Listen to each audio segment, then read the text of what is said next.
আসসালামু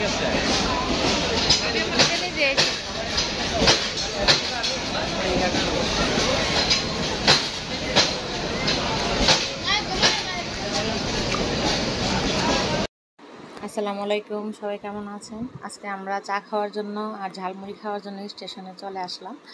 তো স্টেশনে এসে বসে বসে ভিডিও করতেছি, এদিকে ট্রেন চলে আসছে।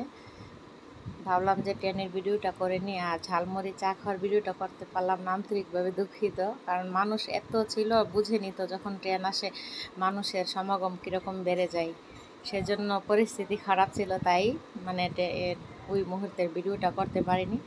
তো এই যে দেখুন, ট্রেন আসলে মানে মানুষ কীরকম একটা দৌড়াদৌড়ির মধ্যে থাকে, মানে কে কখন কার আগে ট্রেনে উঠবে, তার সিট খুঁজে পাবে কি না, উঠতে পারবে কি না, এই আর কি। মাঝে মধ্যে আমরা সন্ধ্যাবেলায় এরকম ঝালমুড়ি আর চা খাওয়ার জন্য স্টেশনে চলে আসি। আর স্টেশনে সন্ধ্যার দিকে আসলে মানে ভালোই লাগে, মনটা ভালো হয়ে যায়।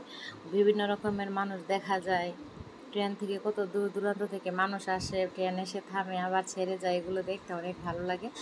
আমার মতো কে কে এরকম স্টেশনে বসে চা খেতে পছন্দ করেন অবশ্যই কমেন্ট করে জানাবেন।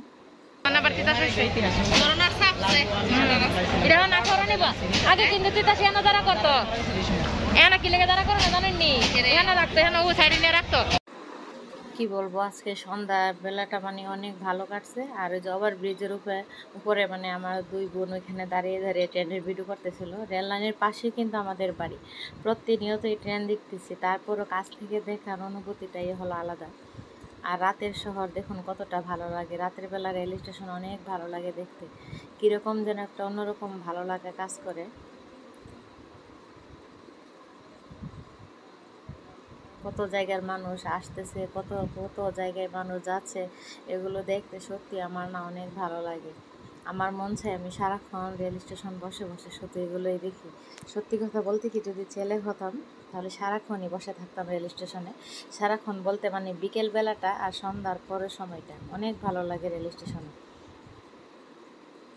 আমার ছেলে তো খুবই খুশি, বাসা থেকে বেরিয়ে একদম খোলামেলা জায়গা পাইছে, মানে মনের আনন্দে ঘোরাঘুরি করতেছে, দৌড়াইতেছে, বাধা দেওয়ার মতো কেউ নাই। তো কেমন লাগলো আজকের ভিডিওটা অবশ্যই কমেন্ট করে জানাবেন। সবাই সুস্থ থাকবেন, ভালো থাকবেন। আবার সামনে নতুন কোনো ব্লগ নিয়ে চলে আসবো, সেই পর্যন্ত সবাই সুস্থ থাকবেন। কেসে ফোন ধরে রিসিভ করে দেখেন, অন্যরকম থাকবে।